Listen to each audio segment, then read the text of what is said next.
All right, gonna try and work on everything on the bottom of the engine. I don't think I torqued this last. I think it's a 6mm bolt on the bottom underneath the oil pan. 6.4 Newton meters. All right, got the windage tray cleaned up. We're gonna put this in here first, very carefully. So only thing we have to remember is when the oil pickup goes in, we will need to put that bolt in the bracket for the oil pickup. Torque on the baffle plate bolts is 6.4 Newton meters. It should be good just being torqued to spec, but I'm going to use a little bit of blue Loctite. I'm going to put them in one at a time, so hopefully I won't drop any.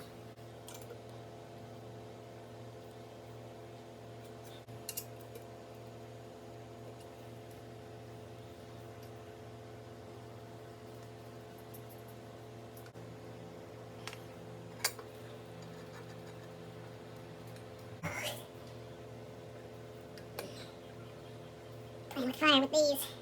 Okay, I think we're threaded. Use a ratchet to get them snug. The torque wrench, 6.4 Newton meters. Newton meters, make sure we're in the right units. So we messed that up a couple times. So.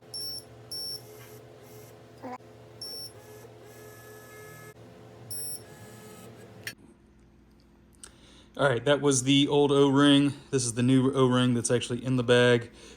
This I could not find in the master kit, gasket kit that I got for the 2.5 motor.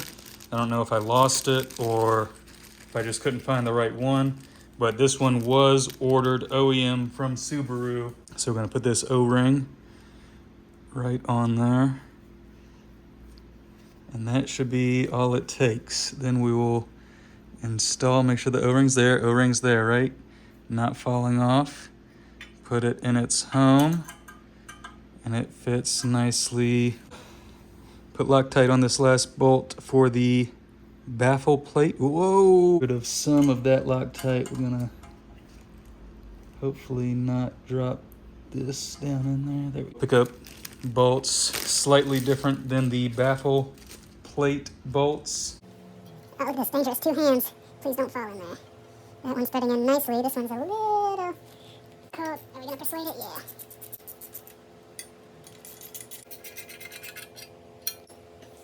.4 for this last baffle tray bolt. Almost 7. Let me go double check with the torque on the order. 10 Newton meters on the oil pickup bolts. I'm going to rotate back and forth on this one. Also going to come around this side so we have more room. There we go. Come on, 10 Newton meters. Got 10 Newton meters there. 10 Newton meters there.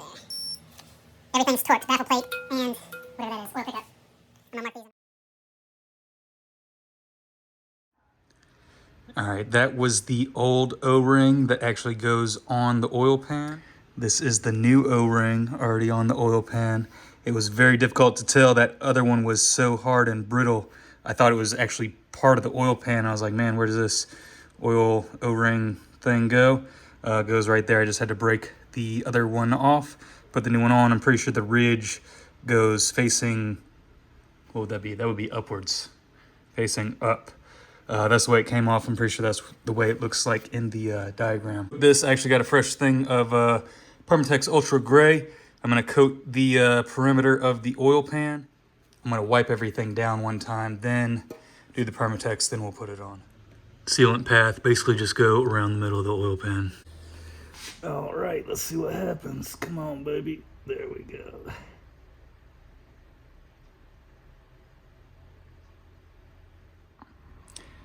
All right, I got a lot on here, probably more than enough. Oil pan is a little bit more forgiving because it's not like you're going inside the cam journals or anything, but you still don't want a whole lot of over squeeze going into the pan. Not a whole lot of stuff to interfere with it. All right, let's see if we can flip this oil pan upside down, which is really right side up. The fat side goes over here. And, whoo! Man, this is it. It's going together. Steady hand. Probably not. Ooh, probably all over the place. And our little O-ring is over there, so we should be good. Let's put some bolts in. I'll be back once I get all these bolts in. All right, bolts are in. Permatex does say to finger tighten all the bolts, let it cure for an hour, and then go back around with the final torque. And I think I am going to do something like that. I'm gonna get these just barely to where the Thermostat is squeezing out the sides. Probably let it sit for about 35 minutes to an hour, then come back and do our final torque. We'll look and see what the final torque is.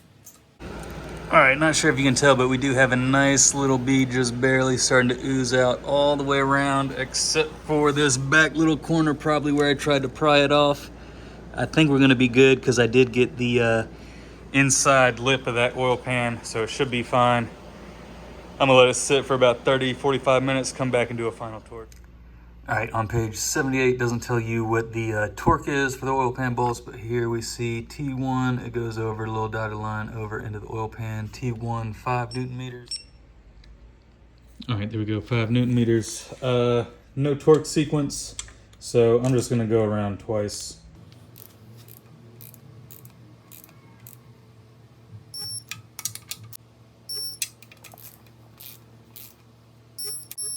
Alright, that was the first time around. I'll go one more. Alright, 2 times around. Oil pan on, oil pickup on, baffle plate on. Not really worried about these backing out or anything, so I'm just going to put a dot on them. I probably don't really need anything, but... All right, since we're on the bottom of the engine, gonna go ahead and install the thermostat. We have the jiggle pin facing outwards and also up. The engine is upside down, so it's gonna be on the bottom. So we'll put that in there. Looks like it's in there pretty good. Got a little bit of wiggle room. The housing only goes on one way.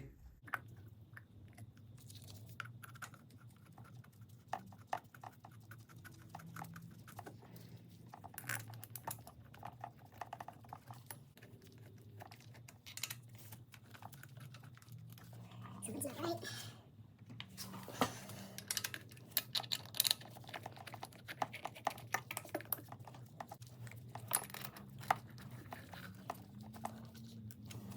We got a little bit of gap, I guess, from the gasket, but I think maybe that's normal. We're going to torque it to 6.5 Newton meters.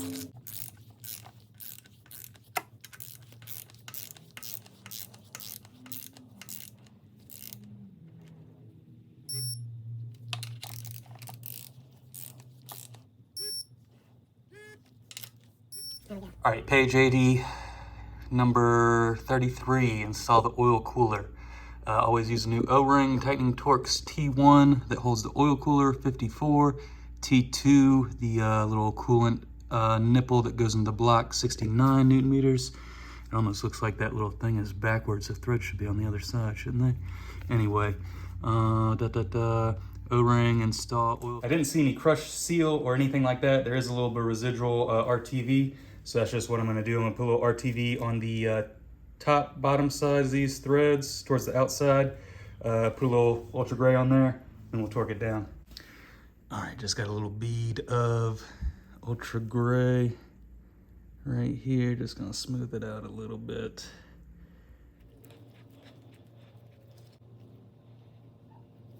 Usually you would let this RTV sit for about an hour. I think I'm being a little impatient, so we're just going to go ahead and torque it down, 69 Newton meters.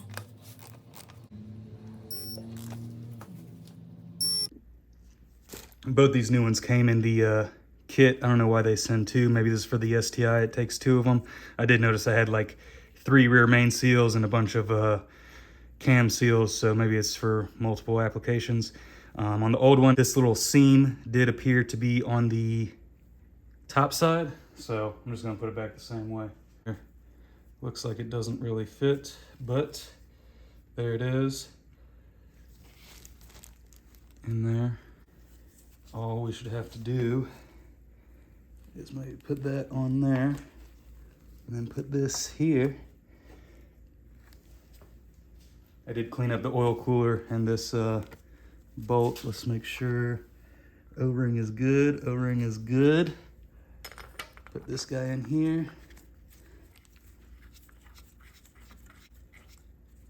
Let's make sure we don't get any pieces of my glove in there.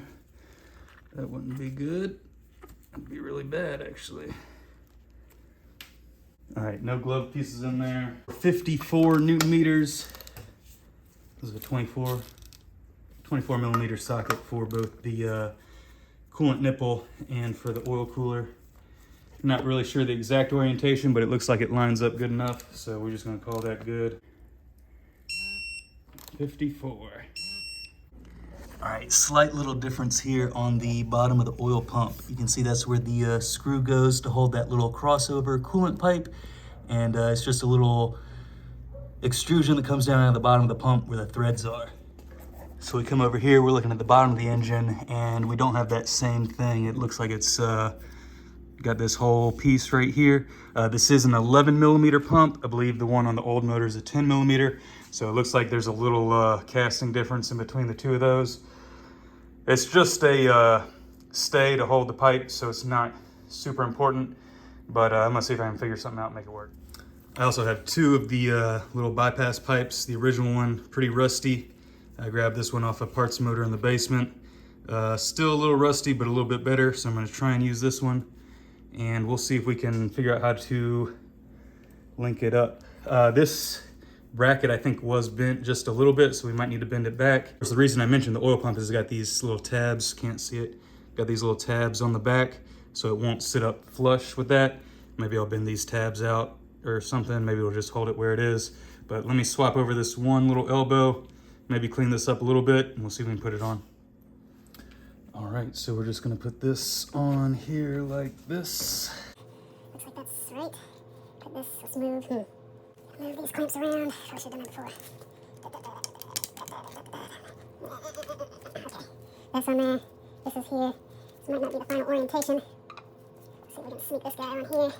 It's tight. Ah!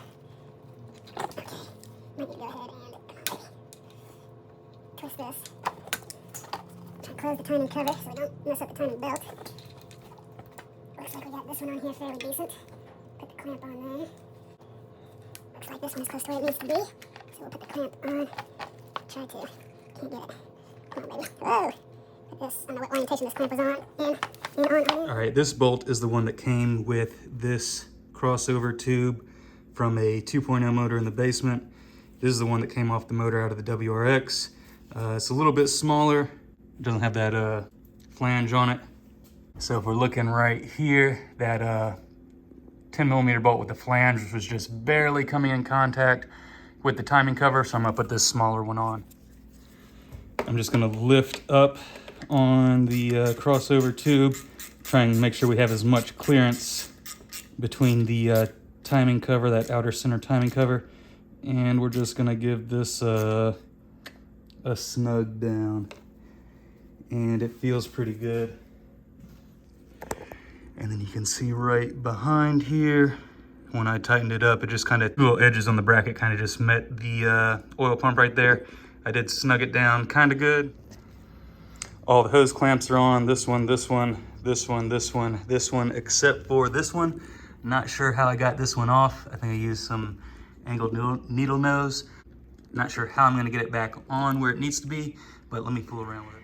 All right, I was able to sneak some small needle nose in here and get this twisted around. Obviously, this is a little heat shield because the headers are right here, so I did twist it around, try and face the headers a little bit better. That gives you a little bit better access on the back side with those needle nose to get it properly seated.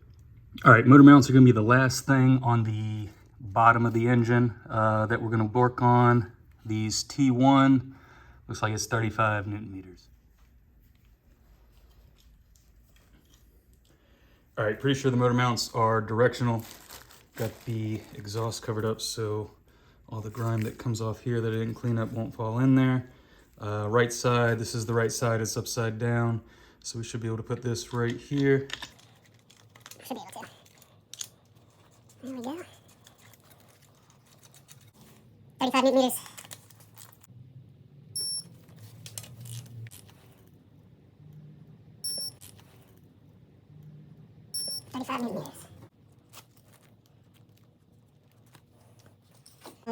Left side should go here and here.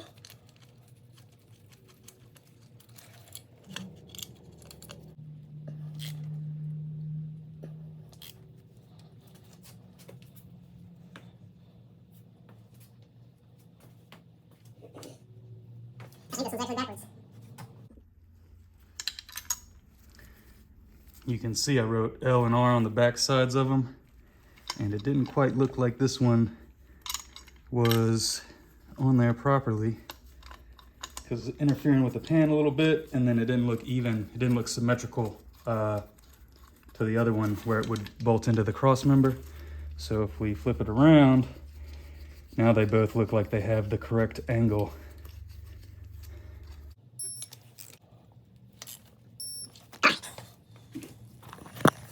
So now we got good clearance on the oil pan, both sides. This, you see left side, right side, where I marked them on the back. So when I first put this one on the wrong way, wrong orientation, this is more flat instead of angled like they both should be.